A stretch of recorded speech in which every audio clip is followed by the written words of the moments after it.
주님 감사합니다. 1년에 반 26회 화요찬양 집회 하고 있습니다. 정말 허락하신 은혜 감사드립니다. 우리가 이렇게 하나님을 찬양할 수 있고 하나님 말씀을 함께 나눌 수 있음에 감사합니다. 이 기쁨과 이 감사로 하루하루의 삶을 살아가는 우리 모든 청년들이 될 수 있도록 주님 은혜를 더하여 주옵소서. 이 시간도 함께 하나님 말씀을 나눌 때에 초대교회에 임하였던 그 성령의 은혜와 역사가 우리의 삶 가운데 가득하여지기를 소망하며 예수님의 이름으로 기도합니다. 아멘. 오늘 하나님 말씀은 사도행전입니다. 4장 32절부터 35절까지의 말씀입니다.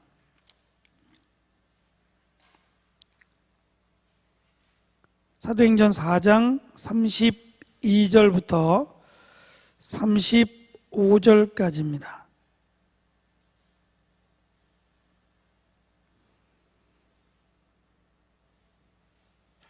사도행전 4장 32절로 35절을 같이 읽습니다. 짧으니까 읽습니다. 시작. 믿는 무리가 한 마음과 한 뜻이 되어 모든 물건을 서로 통용하고 자기 재물을 조금이라도 자기 것이라 하는 이가 하나도 없더라. 사도들이 큰 권능으로 주 예수의 부활을 증언하니 무리가 큰 은혜를 받아 그 중에서 가난한 사람이 없으니 이는 밭과 집이 있는 자는 팔아 그 판 것의 값을 가져다가 사도들의 발 앞에 두매 그들이 각 사람의 필요를 따라 나누어 줌이라. 아멘. 사도행전을 우리가 성령행전이라고도 부릅니다. 여러 가지 이유가 있겠지만 성령께서 처음으로 계시지 않았다는 게 아니라 성령께서 처음으로 오순절에 우리에게 임하시게 됩니다. 이것은 한 번 있는 일입니다. 그러니까 몇 년도인지 정확하게 알 수는 없죠. 2000년이 넘었지만 정확하게 몇 년, 몇 월, 며칠에 성령이 임했다 라고 하는 것은 정확하지 않습니다. 알지 못하겠지만 그때 어쨌든 그날 그 시간에 성령이 임했습니다. 그러면 우리가 보통 찬양할 때도 그런 찬양을 많이 해요. 성령에 임하소서. 그렇죠. 찬양 가운데는 그런 가사들이 있었어요. 성령에 임하소서. 맞아요, 틀려요? 맞아요, 틀려요. 맞아요? 아니에요? 승원이가 틀렸대. 승원이가 틀렸다면 틀린 거야. 틀린 거예요. 왜냐하면 성령은 이미 임했기 때문에 뭘 또 다시 임하라는 것은 그건 하나님의 계획을 무시하는 경우예요. 그러니까 성령이 이미 임했어요. 그 임하신 성령이 나에게도 임했죠. 그러니까 예수 그리스도를 믿으면 그 사람에게 성령이 임하시는 거예요. 그러니까 우리가 찬양할 때 우리는 다 믿는 사람들이잖아요.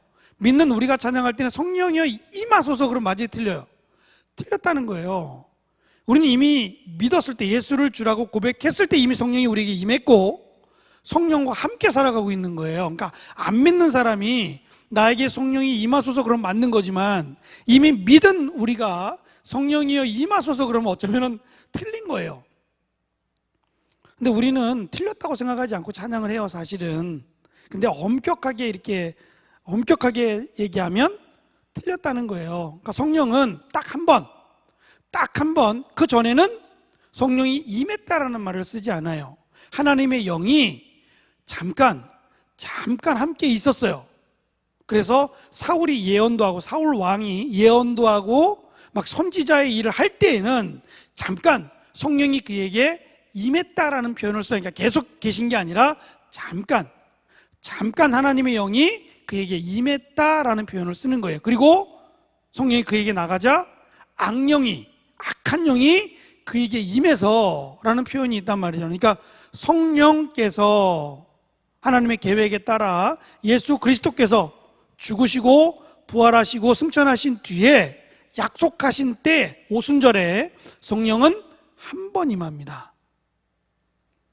그러니까 성령이여 임하소서라고 말하면 사실 틀린 거예요.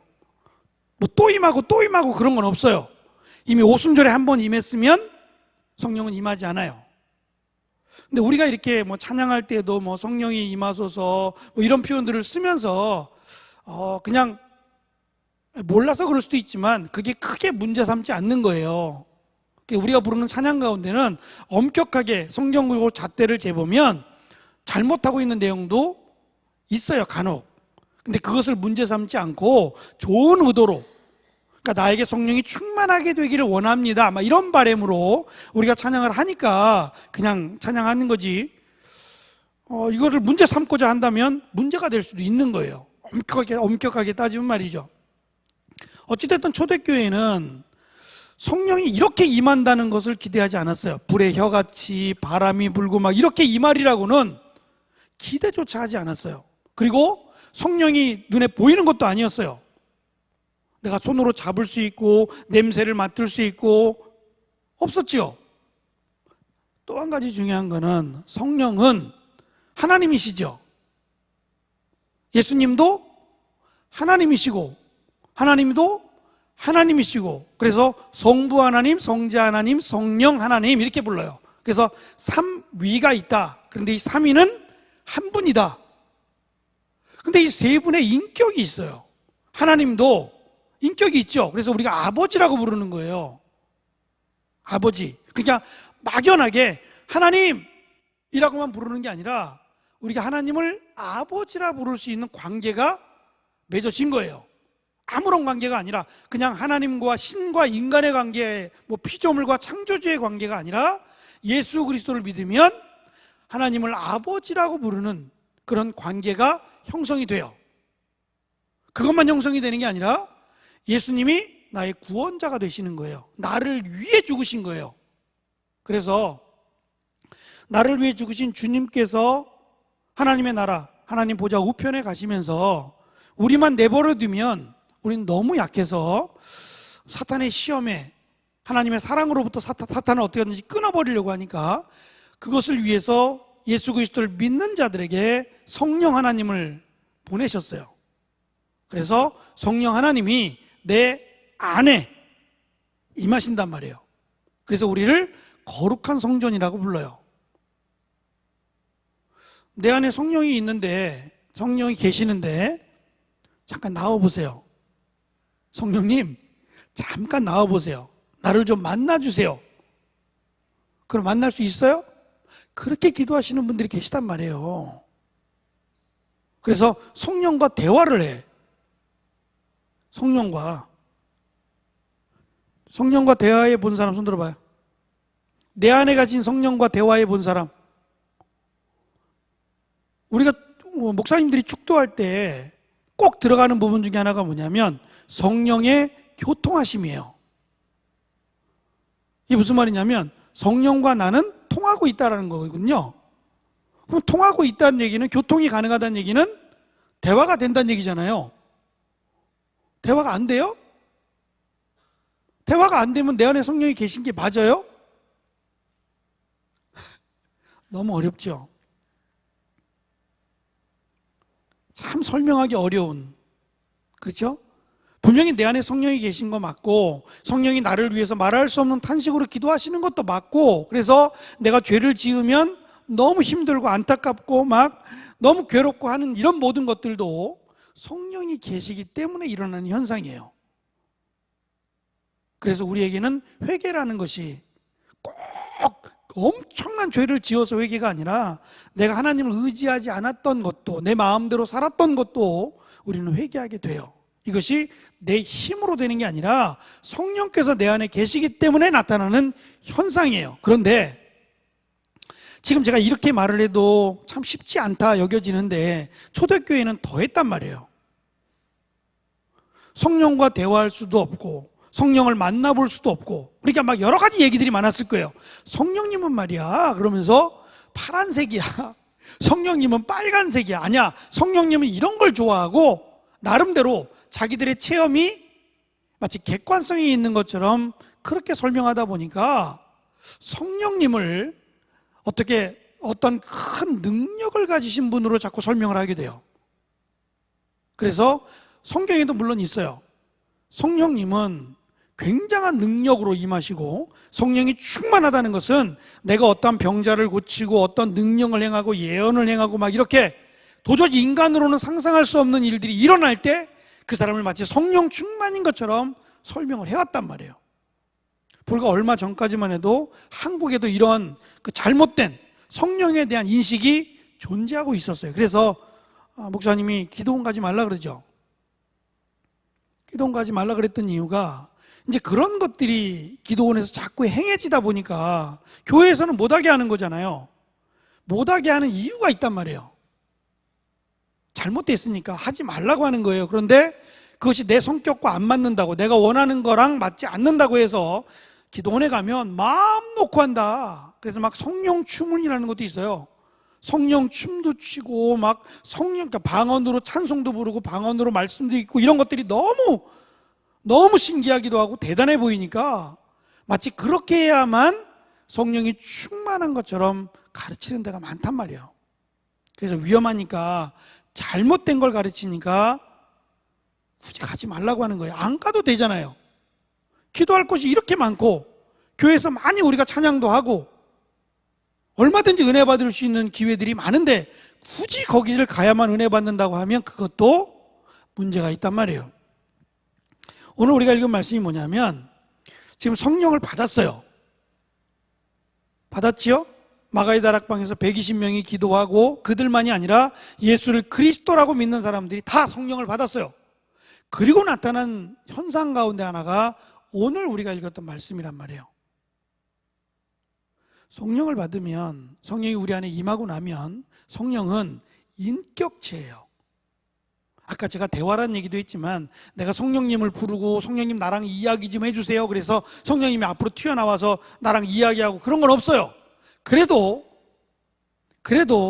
내가 마음속으로 기도하고 내가 마음속으로 성령님을 의지하고 싶은 마음으로 기도하면 말씀 가운데서, 우리에게 주신 하나님의 말씀 가운데서 성령께서 인도하신단 말이에요. 그거를 깨닫게 하신다는 말을 써요. 직접 꿈속에서 나타나서 얘기하고 그러지 않아도 성령께서 나를 인도하신다는 것은 내가 가고자 하는 방향들을 성령께서 인도하신단 말이에요. 마치 그런 거예요. 어두운 길을 갈 때 다 어두워요. 칠흑같이 어두운데 희미한 불빛이 마치 나를 어디론가 인도하는 듯한, 세상 사람들은 이런 표현들을 쓰면 우연이라는 말을 잘 써요. 어쩌다 마주친 그대, 어쩌다 마주친 사건이나 이런 현상들을 가지고 세상 사람들은 우연이라고 말을 해요. 그러나 바울 같은 경우도 마찬가지고 어쩌다 일어난 건 없어요. 하나님께서 누구를 만나게 하든 어떠한 일이 내 앞에 생겨지든 이 모든 것들을 통해서 하나님이 일하심을 보게 하신단 말이에요. 그래서 우리가 평소에 기도하고 평소에 말씀대로 살으라는 이유가 그거예요. 우리 앞에 일어나는 많은 일들은 거저 일어나는 게 없어요.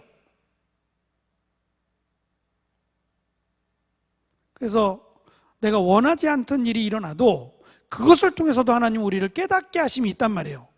다른 사람들은 어떻게 생각할지 모르지만 그 일을 통해서 나를 더 돌아보게 하시고 내가 더 하나님께 나아갈 수 있는 기회도 허락하신다는 말이에요. 그래서 하나님은 사탄의 시험, 하나님으로부터 우리를 멀리하게 하는 이런 사탄의 시험 말고 여러 가지 어려운 일도 있을 수 있고 감당할 수 없는 그런 부분도 있겠지만 이런 일들을 통해서도 하나님은 이스라엘 백성들을 시험했던 것처럼 우리도 시험하신단 말이에요. 그러니까 다양한 방법으로 하나님께서 일하시면 굉장히 다양한데 딱 꼬집어서 말할 수 없지만 분명히 하나님은 하나님을 믿고 따르는 하나님의 자녀들을 내버려 두시지는 않는단 말이에요. 근데 오늘 말씀 가운데 지금 그 제자들이나 사도들이 이렇게 하라고 말하지 않았어요. 이렇게 해야만 너희들이 성령을 받은 사람들이다 라고 말하지도 않았어요. 그냥 자기들 스스로 이렇게 하기를 시작했다는 거예요. 그게 뭐냐면 한 마음이 되고자, 한 뜻이 되고자 라는 표현을 썼어요. 믿는 무리가 한 마음, 한 뜻이 되었다는 거예요. 그 다음에 나오는 내용이 뭐냐면 한 마음이 되었다, 한 뜻이 되었다. 그 결과가 뭐냐 하면 서로의 물건을 같이 쓰는 거예요. 내 거라는 걸 쓰지 않고, 그러면 아무것도 없는 사람들은, 아무것도 갖고 올 수 없는 사람도 있지 않겠어요? 너무 가난해서 당장 먹을 것도 없는 사람들은 아무것도 가져올 수 없어요? 그런 사람들은 갖고 오지 못해요. 갖고 오고 싶어도. 대신 넉넉한 사람들이 없는 사람들 것까지 함께 가지고 와서 나누는 거예요. 그래서 성경에 보면, 그 다음에 보면 자기 것이라는 이가 하나도 없고, 또 그 다음에 보면 가난한 사람이 없다고 말을 해요. 전에 있었어요. 분명히 빈익빈, 부익부 당연히 있죠. 그런데 그것이 사라져버렸다는 거예요. 그러니까 이것이 굉장히 자연스러워진 거예요. 그러니까 성령을 받고 나서, 믿는 사람들이 성령을 받고 나서 나타난 현상이 뭐냐면, 그 전에 안 보이던 것들이 보이는데 힘들고 어렵고 정말 가난하게 사는 사람들, 안 믿는 사람들이 아니라 믿는 사람들이에요. 믿는 사람들 중에 교회 안에 정말 어렵고 힘든 사람들이 보이기 시작하는 거예요. 그러면 아유, 저 가난해서 어떡하나, 힘들어서 어떡하나, 거기서 끝나지 않고 내 것을 주기를 시작했어요. 그래서 믿는 사람들 무리 가운데는 가난한 사람들이 없어요. 이게 굉장히 어려운 일이에요. 그래서 초대교회도 요때만 그랬어요. 요때만 딱 이렇게 되고, 그 다음부터 3장 4장으로 넘어가면 이러한 일은 없어요. 사도 바울이 복음을 전하러 가면서 여러 교회에서 교회를 세우기도 하고 교회에서 복음을 전했지만, 그 교회들, 뭐 에베소 교회라든지 갈라디아 교회라든지 고린도 교회라든지 이런 성령의 은혜가 충만했던 교회들도 이러한 모습은 없어요. 불가능하다는 거예요. 이 한마음, 한뜻, 이런 표현들은 보통 어디에다 쓰는 표현들이냐면 부부가 될 때 쓰는 표현이에요. 우리가 부부를 이야기할 때 하나 된다 그러죠. 하나 된다는 표현을 써요. 하나 된다는 얘기는 그 두 사람인데, 두 사람이에요. 두 사람이 하나가 되는 거예요.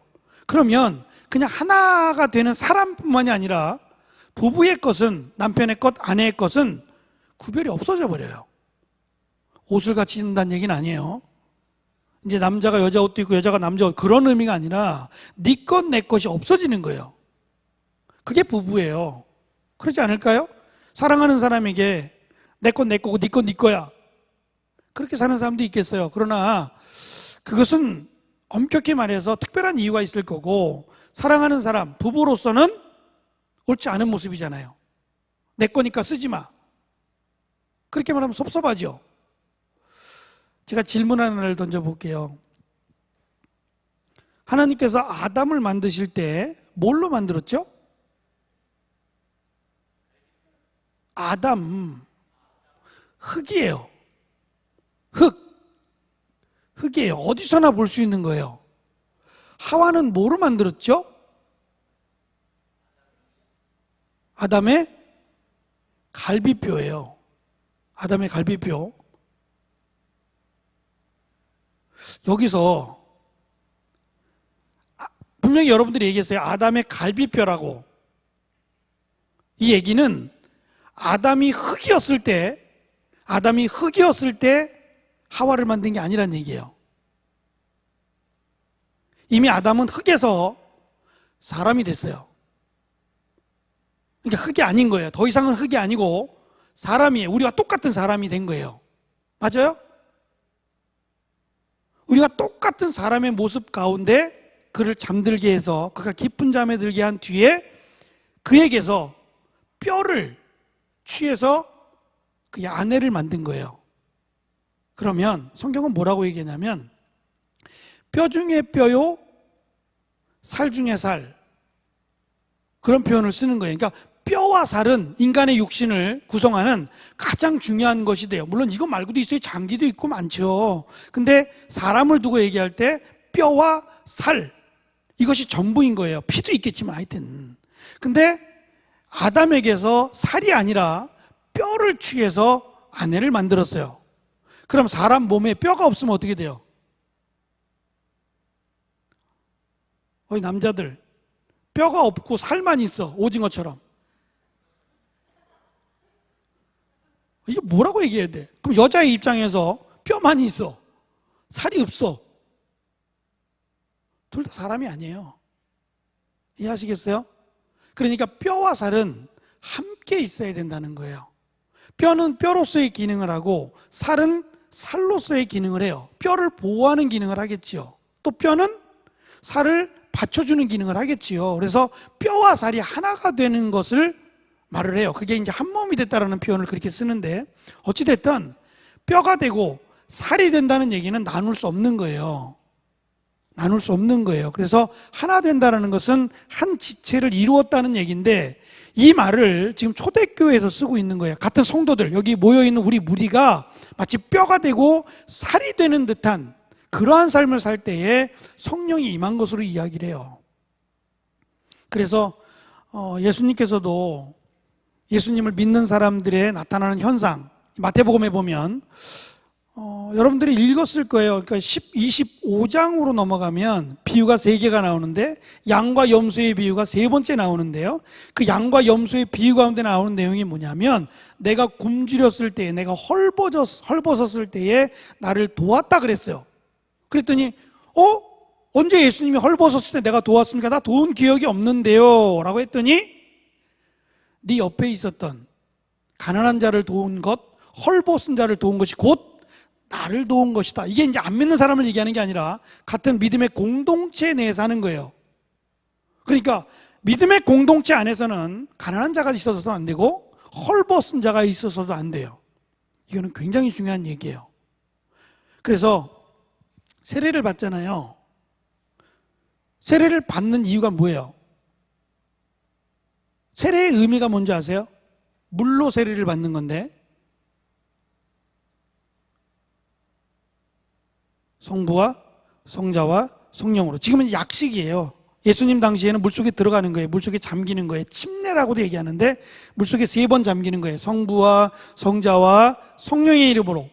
세례를 왜 받냐고요?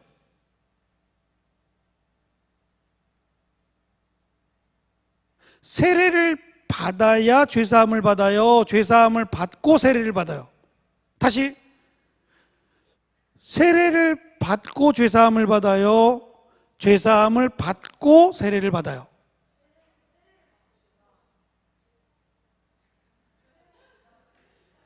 잘 생각하고 대답해야 돼. 세례를 받고, 먼저 세례를 받고 죄사함을 받아요? 죄사함을 받고 세례를 받아요?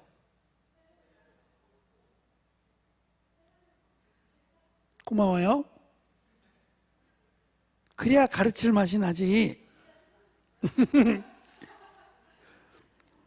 세례를 받아야 죄사함을 받는 게 아니에요. 그러니까 엄격하게 말하면 세례를 받을 수 없는 환경이 될 수도 있죠. 내가 예수 그리스도를 믿고, 예수 그리스도를 믿으면 죄사함 받죠. 그건 맞아, 알아요? 예수 그리스도를 믿으면, 내 죄를 대신하여 죽으신 메시아이신 예수 그리스도를 믿으면 내 죄가 예수 그리스도의 피로 사함을 받아요. 근데 물이 없어. 그럼 침으로? 누가 그러더라고, 침을 3번 뱉는다고. 이거는 농담을 하는 얘기일 거고, 물이 없어요. 그럼 어떻게 된 거야? 무효? 아니에요. 아니에요. 그러니까 세례를 받았다는 얘기는 무슨 얘기냐면, 이 사람이 예수 그리스도를 믿었다, 확실히 예수 그리스도를 믿음으로 죄사함을 받았습니다 라고 하는 표식이 세례입니다. 근데 이 세례를 성도들 앞에 보여주는 거예요. 왜 보여줄까요? 교회는 우리가 공동의회를 하거나 교회에서 중요한 일을 할 때 투표를 합니다. 그럼 투표할 때 첫 번째 기준이 뭐예요? 세례 받은 사람이에요. 그래서 세례교인이라는 표현을 쓰는 거예요. 그러니까 교인이라고 말하면, 요즘은 그냥 여기저기 다니던 사람들이 우리 교회에 들러도 그냥 교인이라고 말할지 모르지만, 교인이라고 말할 때는 세례를 받은 교인이에요. 그것도 어디서? 신앙교회에서. 그러면 신앙교회 교인이에요. 그래서 초대교회 때는 그 교회에서 세례를 받은 사람만 성찬식을 했어요. 다른 교회에서 여기 우리 교회 들러올 수도 있잖아요. 어디 갔다가 우리 교회 들러서 예배 드릴 수 있는데 그분도 집사님이고 권사님이고 뭐 장로님이고 목사님이고 그럴 수 있죠. 그분들은 성찬식 참여 안 시켰어요. 그러니까 우리 교회 교인들에게만 성찬식을 베푼 거예요. 우리 교회 교인이니까. 교인이 아니란 얘기는 아닌데 우리 교회 교인, 우리 교회 멤버란 얘기예요. 근데 지금은 그러지 않아요. 지금은 세례교인 이상, 다른 교회에서 다니다가 우리 교회에 들렀어도 세례교인 이상이면 다 성찬식을 하게 합니다. 참여하게 하는데 어쨌든 세례라는 것은 우리 교회 교인이 되었다. 세례 교인이 되었다. 이걸 보여주는 거예요. 그리고 공포하죠. 목사님이 공포하잖아요. 나는 당회장으로, 신양교회 당회장으로 누구 씨가 성부와 성자와 성령의 이름으로 세례받았음을 공포하죠. 그러면 그 공포하는 순간 이분은 뭐가 돼요? 세례교인이 돼요. 우리 세례교인이 돼요. 그렇게 되면 뭐가 되는 거냐면 우리가 책임지겠다는 거예요. 우리가 이 사람을 확실히 믿음의 성도가 되기 위해서 책임지고 이분이 바르게 성장할 수 있도록 도와주겠다라는 것이 포함되어 있어요. 그래서 세례교인이에요. 뭐 학생이 됐던 어른이 됐던 세례교인인데 이분이 어려움을 당했어요. 그럼 어떻게 해야 돼요? 무조건 도와야 돼요. 우리 교회 멤버가 됐으니까. 그런 의미예요. 그래서 교회 안에 같은 세례교인들, 같은 믿음의 공동체 안에 어려움이 생기게 되면 모른 체 하지 말라는 거예요. 왜요? 그리스도의 형제이기 때문에 그래요. 그리스도의 한 형제가 되었기 때문에 그 사람이 어려움 당하고 아파하는 것들을 결코 무시하지 말라는 거예요. 그것을 마치 주님께 한 것처럼, 예수님께 한 것처럼 예수님이 말씀하셨다는 거예요. 안 믿는 사람이 얘기가 아니에요. 교회 밖에 있는 사람들이 얘기하는 게 아니에요. 믿음의 공동체로 예수 그리스도의 피로 하나 된 사람들을 두고 하는 얘기예요. 이게 지금 우리가 읽었던 믿음의 공동체의 모습이에요. 근데 이게 지켜지기가 너무 어려워요. 그래서 이렇게 추구하시는 분들이 있었어요. 공동체 생활을 하자. 내가 갖고 있는 재산들을 다 팔아가지고 교회로 가지고 와라. 그럼 뭘 먹고 살아요? 에? 불가능해진 거예요. 같이 농사를 짓던 시대도 아니고 지금 안 그러잖아요. 가지고 올 수 있는데 그 다음은 어떻게 할 거냐고요. 어디서 살고?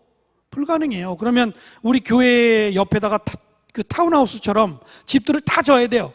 다 주고 가족이 5이네? 그러면 5개 방, 뭐 3개 방이 있는 곳을 주고 둘이네? 그러면 뭐 방 하나 있는 가족 이런 식으로 다 줘야 되거든요.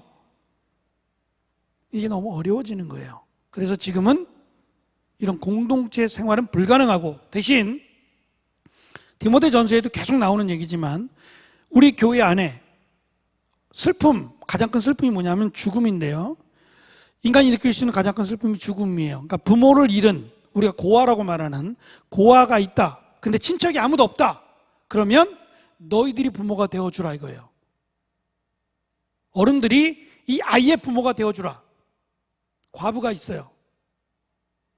남편이 죽고 과부가 있어요. 근데 아무도 도울 사람이 없어요. 혼자 됐어요. 그럼 너희들이 남편이 되어서 도와주라. 이게 교회가 해야 될 일이에요. 우리 공동체가 해야 될 일이란 말이에요. 그래서 그렇게 출발을 했어요.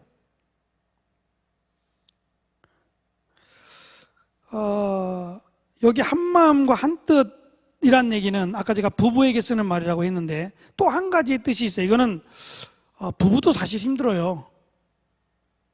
부부도 한마음을 갖기는 참 쉽지 않아요. 그래서 싸우는 거예요. 왜냐하면 있어서 말을 잘 못하겠긴 한데 저는 라면을 끓이면 국물부터 먹어요. 국물을 좋아하잖아요. 저는 그래요. 국물을 좋아하는데 제 아내는 국물보다 건더기가 좋아요. 그 건더기를 먹고 국물은 남기고.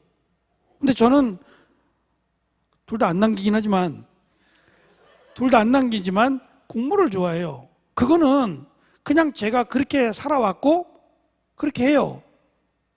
그게 편하니까 저는. 근데 이게 편하다는 것으로 모든 게 좋은 건 아닌 거예요. 스타일이 다른 거죠. 스타일이.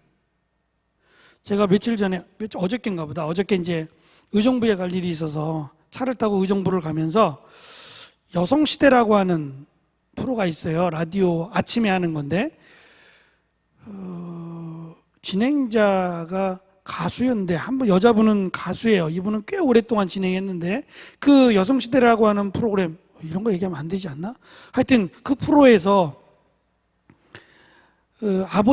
아버지들이 나이가 이제 은퇴가 돼서 조기 은퇴가 많이 되잖아요. 그래서 이제 집에서 있어야 되는데 가장 힘든 점이 있대요. 아내가 제일 힘들어. 아내가 제일 힘든데 뭐가 제일 힘드냐라고 해서 조사를 했더니 잔소리를 하기 시작한대요. 남편이 집에 있으면서 아무것도 안 하잖아요. 지금 은퇴했으니까 아무것도 안 하면서 이거 왜 여기다 놨냐고, 이거 왜 여기다 놓으면 더 좋겠는데 이러면서 이 아내의 영역을 침범하기 시작했어요. 제가 한번 그런 적이 있어요. 얘기했나?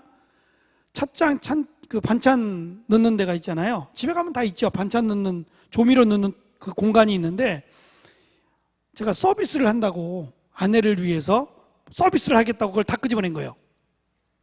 다 끄집어내고 닦았죠. 깨끗하게 닦고 정리를 했어요. 크기별로 정리를 했는데 그 이제 저는 기대하죠.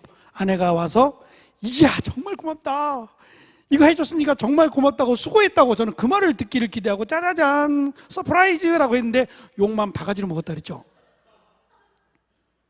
그 이유는 너 어떻게 알아? 자기 편한 곳에 놔야 되는 거예요. 제가 편한 곳이 아니라 아내가 편한 곳에 놔야 되는 거예요. 늘 정해진 곳이 있지 않겠어요? 늘 쓰던 곳, 손이 많은 가는 곳에는 가까운 거, 멀리 가는 건 뒤에 놨겠죠. 저는 크게 맞췄잖아요. 종류대로 맞추고 막 이러다 보니까 불편한 거예요, 이게. 근데 저는 제 딴에는 제가 살림할 것도 아니면서 스스로 편하다고 생각해서 놨는데 상대방을 배려하지 않은 거예요, 사실은. 그래서 잔소리가 제일 싫다. 제발 좀 나가라고. 제발 좀 일이 없어도 나갔다 들어오는 게 낫겠다고. 같이 있으면서 영역을 서로 침범하는 것이 제일 힘들다는 거예요. 그러니까 하나 된다는 것은 부부로 살아가도 쉽지 않다는 거예요. 서로 이해하려고 노력하지 않으면 언제든지 싸울 수 있다. 언제든지 싸울 수 있는 여지가 있다. 안 싸우는 게 더 이상해요, 사실은. 안 싸우는 게. 왜냐하면 결혼한 사람들은 다 그 얘기하는데 정말 나랑 다른 사람하고 결혼한대요. 엄마 아빠 보면 알아요. 엄마 아빠 보면 엄마 아빠가 정말 다르다. 혜은이 어때? 달라? 달라? 많이 달라? 그래야 결혼해요. 여러분이 좋아하는 사람을 가만히 한번 생각해 보세요. 나랑 똑같은 사람은 싫어. 그래서 대부분 키가 크면 키가 작은 사람이랑 결혼하고요. 눈이 크면 눈이 작은 사람하고 결혼해요. 대부분 자기 이상들이 그래요. 내 이상형이, 물론 이제 아들의 경우에는 엄마의 이상형을 찾아요. 딸은 아빠의 이상형을 찾아요. 그런 영향을 받긴 하지만 어쨌든 내가 키가 크면 키가 큰 사람들은 별로 매력이 없어. 그런 나랑 좀 다른 사람들을 좋아하게 돼 있어요. 그래야 좀 어느 정도 절충이 되지 않겠어요? 다 이쁜 사람들끼리 일어나고 그러면 안 돼. 하나님이 그렇게 만든 거예요. 그러니까 부부로 살아간다는 것도 하나가 된다는 건 너무 어렵다. 그래서 두 번째 뜻이 하나 더 있어요. 한 마음 한 뜻이라고 하는 여기에는 정말 희망사항이에요. 하나가 되고 하나가 된다는 건 희망사항이고 또 다른 뜻이 하나 있는데 그 뜻이 뭐냐면 하모니라는 뜻이에요. 하모니가 뭔지 아세요? 할머니 말고 하모니. 발음이 안 좋아서 맨날 욕을 먹는데요. 영어를 밤에 공부해서 그래요. 하모니가 뭐예요? 그냥 노래를 생각하면 돼요. 노래를 부르면 우리 찬양대에서 노래를 부르면 파트가 있죠. 소프라노, 알토, 테너, 베이스. 음이 다 달라요. 음이 다 다른데 모아놓으면 하나의 소리를 듣는 것 같고 너무 이쁘죠? 너무 아름답죠? 이거를 하모니라고 불러요. 그러니까 각기 다름을 인정하는 거예요. 이게 되게 쉬운 것 같죠? 어렵다는 거예요. 교회 안에는 하모니가 이루어지지 않으면 교회는 언제든지 깨집니다. 그러니까 왜 저런 사람, 이거는 무조건 다 그래요. 다. 아내와 남편이 다르듯이 교회 안에는 반드시 다른 사람들이 들어있어요. 그건 어디 가도 마찬가지예요. 다 다른 사람들이 섞여 있어요. 키가 작으면 키 큰 사람, 빨간색을 좋아하는 사람이 있으면 파란색을 좋아하는 사람, 짠 걸 좋아하면 싱거운 걸 좋아하는 사람, 급한 사람이 있으면 여유 있는 사람, 정말 다양한 사람들이 모인 것이 교회예요. 그러면 성격이 느긋한 사람 다 나가, 빨간색 좋아하는 사람 다 나가, 눈 작은 사람 다 나가. 교회는 그럴 수가 없는 거예요. 그런 것은 어떤 것도 기준이 될 수 없어요. 그래서 한마음 한뜻이라는 그 단어 안에는 하모니라는 뜻이 들어있어요. 마치 퍼즐을 맞추듯이 하나가 되라는 거예요. 그러려면 이해하셔야 돼요. 서로를 이해하셔야 된다고. 나랑 다르다는 것을 받아들여야 됩니다. 그래서 이거를 잘 받아들이는 사람이 대인관계가 좋아요. 내 것을 주장하고 내 것이 옳다고 주장하는 사람일수록 대인관계가 원만하지 않아요. 자기를 보면 알 수 있을 거예요. 그래서 교회는 처음이었지만 그래서 이것이 지켜지려고 노력할 수 있었던 것은 서로 인정했기 때문이에요. 그래서 성경을 잘 읽어보시면 다른 사람을 배려하라는 표현들이 굉장히 많을 거예요. 다른 사람의 의견, 다른 사람의 어떤 것도 다 수용해 주어라. 싸우지 말고 받아들이라는 말을 성경이 많이 합니다. 그래서 성령이 충만하다는 것, 제가 지금 성령 이야기를 또 하고 있는데 성령은 인격체라고 제가 말씀을 드렸어요. 그러니까 성령은 단순히 파워다, 능력이다, 그게 아니라는 거예요. 그런 속성이 있어요. 성령님은 하나님이니까 능력이 있어요. 전지전능하시다고요. 근데 성부 하나님, 성자 예수님처럼 성령 하나님도 인격이 있다는 거예요. 제가 여러분들한테 조그만 책잘 하나 줬어요. 지난번에 이어서 같은 책인데 두 번째 챕터예요. 제 2장 해가지고 제목이 뭐냐면 성령의 얼굴에 나타나는 수줍음. 낯설죠? 성령이 수줍대. 이 책을 쓴 저자가 이제 조금 오버한 거죠. 성령의 얼굴에 나타난 수줍다. 이건 이제 인격체를 설명하고자 이렇게 표현한 거예요. 인격체를 설명하고자. 그렇게 양은 많지 않으니까 여러분들이 집에 가서 읽어보도록 하고요. 64페이지로 잠깐 넘어가 보세요. 64페이지 위에서 세 번째 줄 보면 그런 성령 운동의 심각한 문제, 성령 운동의 심각한 문제점은 십자가의 메시아에서 일탈했다는 거다.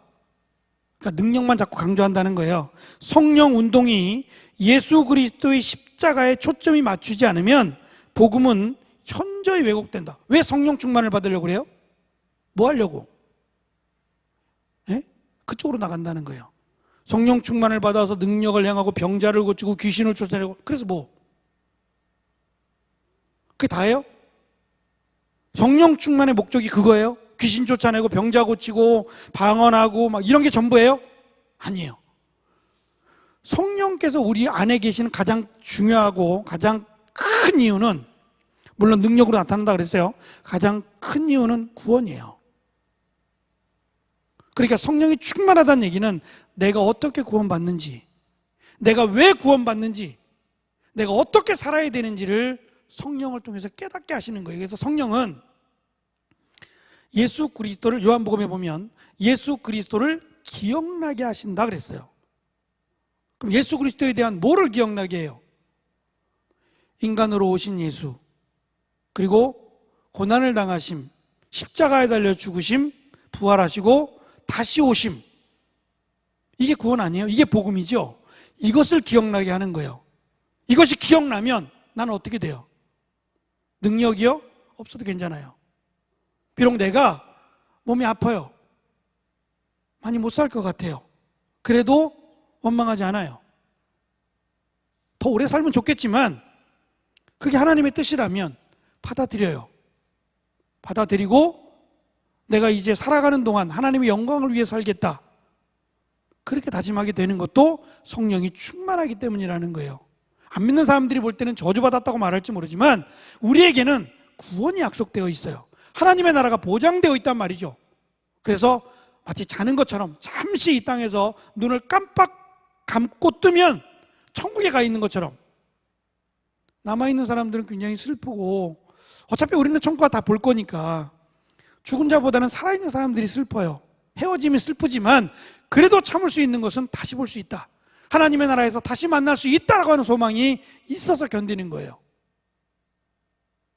그래서 우리에게도 믿지 않는 사람들과 같은 슬픔이 올 수 있어요. 근데 이 슬픔을 견디어낼 수 있는 것은, 그리고 오히려 죽은 자의 몫으로 더 많은 일을 감당할 수 있는 것도 성령이 우리 안에 계시기 때문이고, 성령께서 예수 그리스도를 기억나게 해주셔서 가능한 얘기예요. 근데 이 잘못된 성령 운동은 뒤에 나오는 내용이에요. 하나님의 구속의 목적을 이루기보다, 구원입니다. 구원의 목적을 이루기보다 인간의 종교적 야망을 성취하기 위해 남용되는 무서운 결과를 초래한다. 그런 성령 운동의 문제는 기적이나 은사를 강조하는 데 있는 것이 아니라 과도한 집착이 십자가에 대한 초점을 흐리게 한다. 그러니까 예수 그리스도를 전하거나 십자가에 달린 예수를 전하지 않는다는 거예요. 성령 운동을 하는 사람들은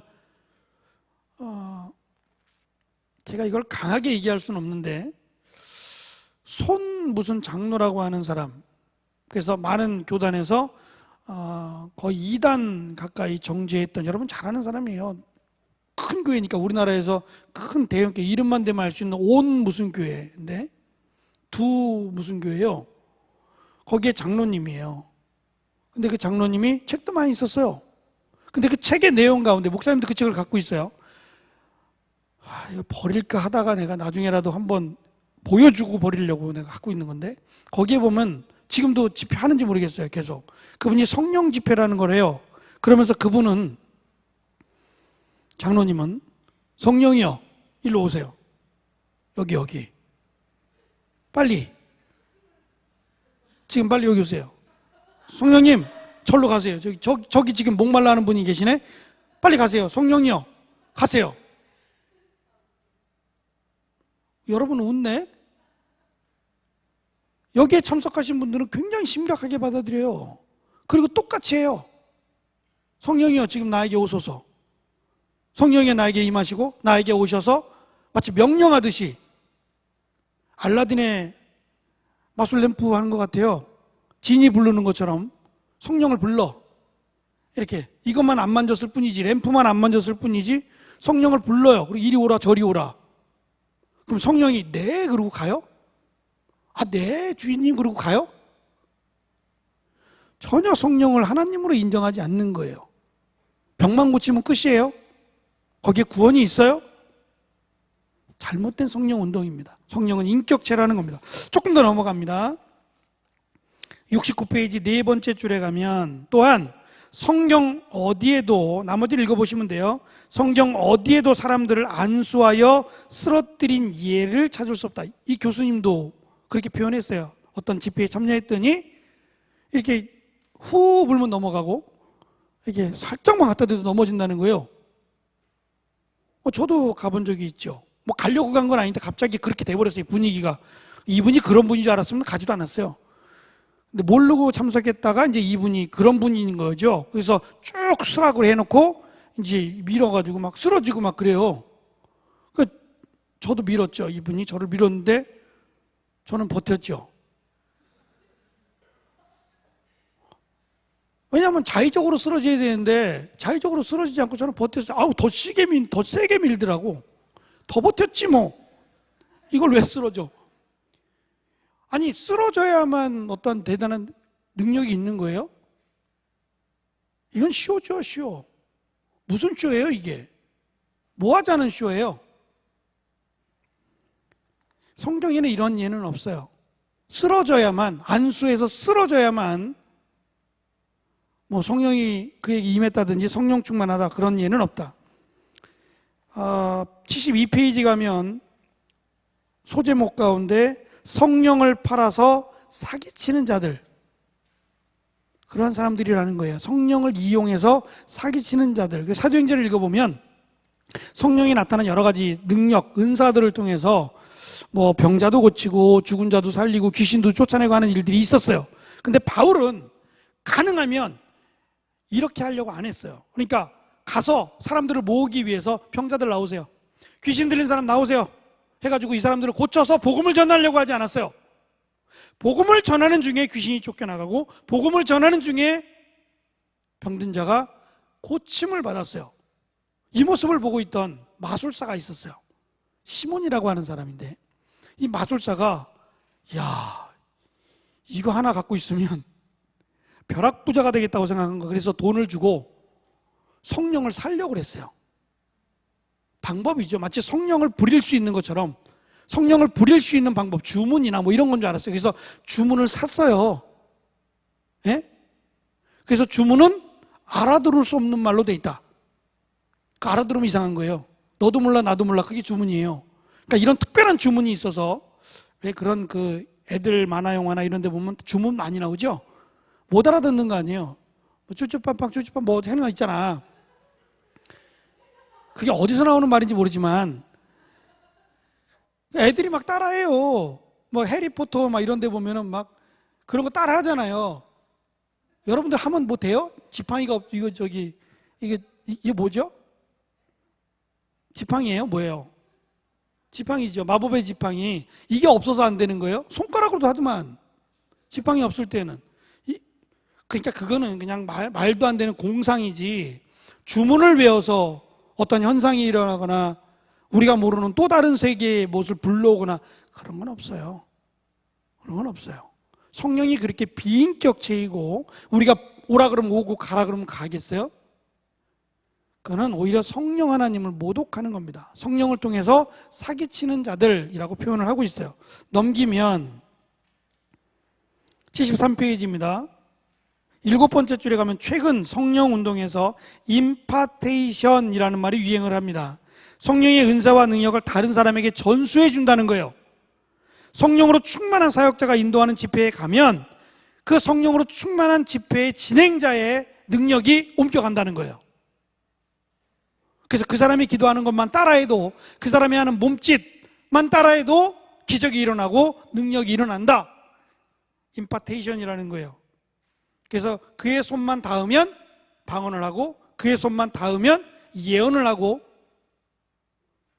지금도 국민일보에 보면 그런 광고들이 많이 나와요. 뭐 신유 집회, 은사 집회. 이거를 집회로 해야 될 수 있는 건 아니에요. 만약에 그랬으면 바울이 국민일보 광고는 했을 거야. 방언 받고 싶은 사람 어디로 모이시고, 예언하고 싶은 사람 어느 고린도 교회로 모이세요. 몇 시 몇 분에 제가 확실하게 알려드립니다. 그랬어요? 분명히 말합니다. 방언은 은사입니다. 하나님의 선물이라 그랬고요. 제가 말씀드렸죠. 방언 못해도 천국 간다고. 하나님의 선물이에요. 무조건적인 선물이니까 내가 달라 그래서 주는 것도 아니고, 방언은 배우는 것도 아니에요. 있으면 좋겠죠. 우리 가운데도 방언하는 사람이 있을 수 있어요. 그죠? 그러니까 방언을 하면 훨씬 더 편해요, 기도하기가. 그리고 오랫동안 기도할 수 있는 특징이 있어요. 그리고 집중해서 기도할 수 있어요. 여러 가지 좋은 점들이 있단 말이죠.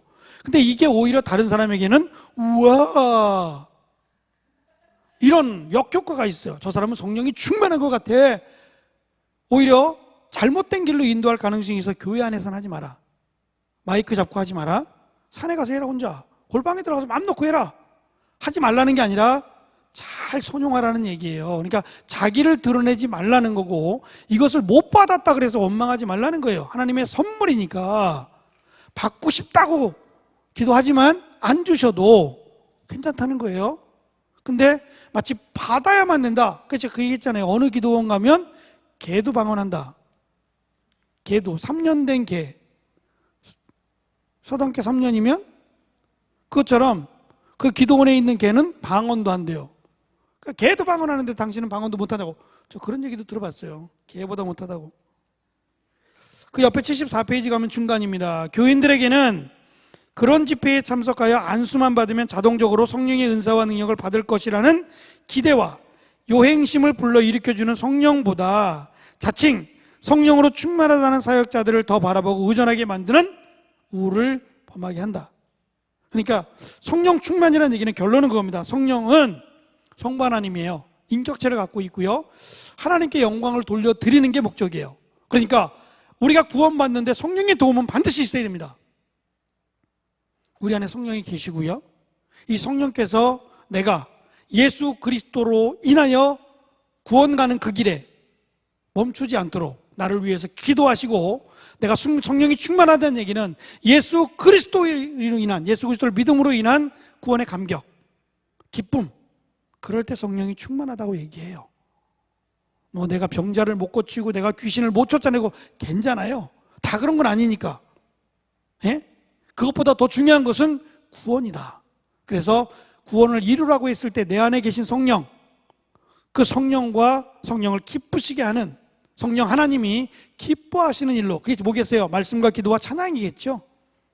그때 가장 은혜가 충만하다고 얘기합니다. 이제 교재는 여러분들이 집에 가서 읽어보시길 바라고요. 마무리하겠습니다. 성령이 충만하다는 얘기는 결국 뭐냐면, 내가 예수 그리스도로 인하여 하나님의 자녀가 되었다. 여기서 멈추지 않고 아까 얘기했던 대로, 처음에 얘기했던 대로 내가 가진 것을, 같은 믿음의 공동체, 같은 믿음의 공동체를 도와주는 거예요. 그래서 자기 이름을 드러내지 않고 정말 힘들고 어려운 사람들을 도와주세요. 그리고 도움을 받았거든, 이 도움을 갚으려고 하지 마세요. 누군지 어떻게 알아? 그럼 어떻게 해야 돼요? 어려운 사람에게 또 도와주세요. 그것이 내가 지금 당장은 도와줄 수 있지만 다음에는 내가 도와줄 수 없는 상황이 될 수도 있잖아요. 그럴 때는 오히려 도움을 받을 수도 있는 거예요.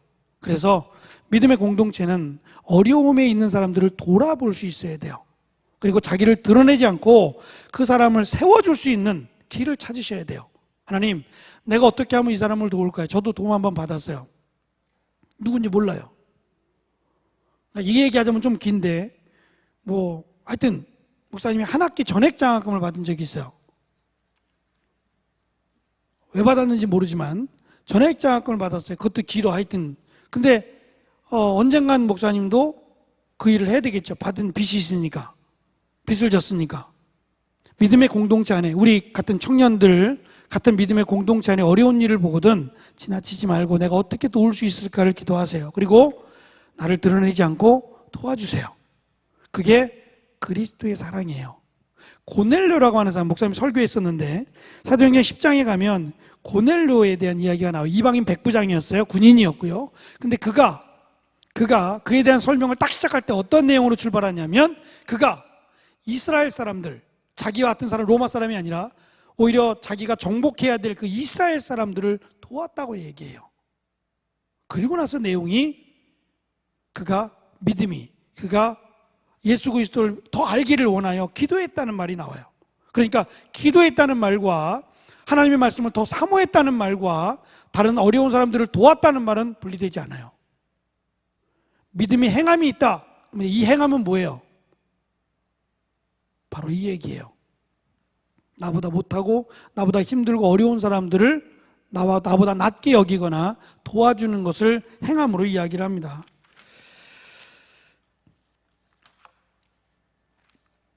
구제했기 때문에 구원받은 것 아니에요. 고넬료가 구제했기 때문에 베드로를 보내셔가지고 그런 건 아닙니다. 선을 행했기 때문이라는 말이 아니라 뒤집어서 그가 예수 그리스도를 믿었기 때문에 선을 행할 수 있었다는 얘기예요. 순서가 바뀌면 안 돼요. 그러니까 선을 행하면 구원받느냐? 그게 아닙니다. 우리가 읽었던 말씀에 믿는 이라는 말이 먼저 나왔어요. 믿고 나서, 성령을 받고 나서 나타난 현상이 구제하는 일이었어요. 오히려 여유가 있는 사람들이 여유가 없는 사람들을 돕게 되고, 다른 어려운 사람들을 일으켜 세우는 일에 나를 드러내지 않고 도울 수 있었다. 이게 초대교회가 일어날 수 있는 가장 큰 원동력이 됩니다. 이게 모델이 되면 좋겠어요. 참 쉽지 않은 일입니다. 그래서 제가 두 가지 뜻이 있다고 그랬는데, 부부가 하나가 될 수 있는 하나, 한 몸, 한 뜻. 이건 정말 어렵다. 정말 어렵다. 이렇게 되면 정말 좋겠지만 쉽지 않다. 그러나 또 다른 뜻이 하나 있는데, 조화, 하모니라는 뜻이 있다. 나와 다른 사람이 틀리지 않다, 다르다라고 해서 같이 조화를 이루도록 노력할 때 그것을 성령이 충만한 모습으로 본다는 거예요. 그래서 믿는 사람들, 우리 가운데 어려움 당한 사람들을 지나치지 말고 먼저는 기도하세요. 하나님, 내가 어떻게 하면 도울 수 있을까요? 내가 어떻게 하면 이 사람을 일으켜 줄 수 있을까요? 저에게 그 마음을 주셨는데 내가 이것을 통해서 어떻게 하면 이 사람이 기분 나쁘지 않고 오히려 이 사람을 통해서 하나님께 더욱더 큰 일을 할 수 있도록 도와줄 수 있을까요? 먼저는 기도하세요. 그 다음에 어떻게 하면 좋을지를 또 의논하세요. 뭐 저랑 의논해도 좋겠고, 그래서 큰 게 아니라도 상관없어요. 큰 것을 우리는 큰 거 할 수 없잖아요. 작은 것도 괜찮아요. 편지도 괜찮고, 힘내라고, 용기 내라고 편지 한번 써주는 것도 큰 힘이 됩니다. 문제는 알아야 돼요. 제가 구역장들한테 동향을 올려달라 그러면 이게 얼마나 큰 부담인지 알아요. 그리고 이 동향이 구역원들한테 보내서 기도 제목이 뭔지 보내달라고 해서 받아서 주는 것도 알아요. 목사님 바람은 받아서 주지 말고 여러분들이 주기를 바라요. 정말 쉽지 않죠? 그러려면 구역원들을 알아야 돼요.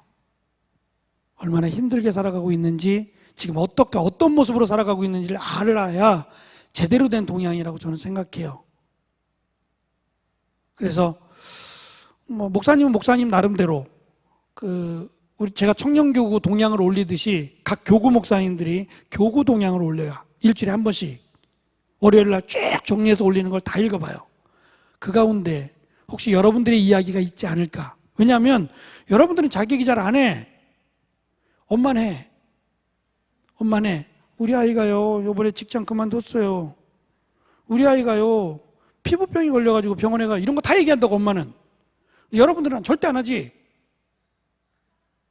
시집 가야 되고 장가 가야 되는데 그 얘기하면 뭐 오점이 생길까봐 안 하는지 안 한다고. 근데 엄마들은 기도 제목이니까 다 해요. 그래서 제가 다른 교구 목사님들 글을 다 읽어봐요. 그래서 알아가는 것도 있어요. 여러분들에게 말할 수는 없지만. 그래서 그것을 알면 제가 구역장들의 이야기하기도 하고, 제가 얘기할 수 없는 부분들을 끌어안고 기도합니다. 돌아보세요.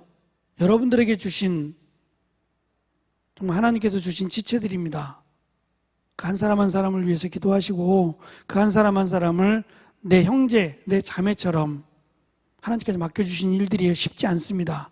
이렇게 되면 초대교회에 나온 것처럼 하나님께서 정말 함께 하시는 은혜로운 우리 청년회가 될 거라고 생각을 합니다.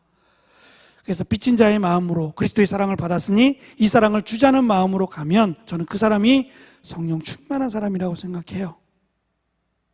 그래서 하나님께서 우리에게 주신 건강, 여러 가지 재능, 여러 가지 일들을 통해서 서로 나누고 함께 만들어가는 그런 청년회가 되면 초대교회를 부러워하지 말고 바로 우리 교회가 초대교회다라고 생각을 합니다. 그 일을 위해서 달려가는 우리 모두가 됐으면 좋겠습니다. 기도하겠습니다. 주님 감사합니다. 초대교회에 일어났던 성령이 충만했던 모습들, 그것이 서로를 돌아보고 서로를 끌어안고 나와 다름을 인정하고 하모니가 되기 위해서 만들기 위해서 노력했던 이 모습들이 성령 충만의 모습이라는 것으로 나누었습니다. 하나님 함께 하시고 잘못된 성령 충만에서 우리가 벗어나서 정말 성령 충만이 어떠한 것이라는 걸, 예수 그리스도를 닮아가고 예수 그리스도를 따라가는 것이 성령 충만이라는 것을 기억하고 또 한 주간 살아갈 때에 말씀대로 그 말씀에 힘입어 살아가고 우리 서로를 돌아볼 수 있는 귀한 시간으로 함께하여 주옵소서. 감사드리며 예수님의 이름으로 기도합니다. 아멘. 감사합니다. 수고하셨습니다. 여기까지 하겠습니다.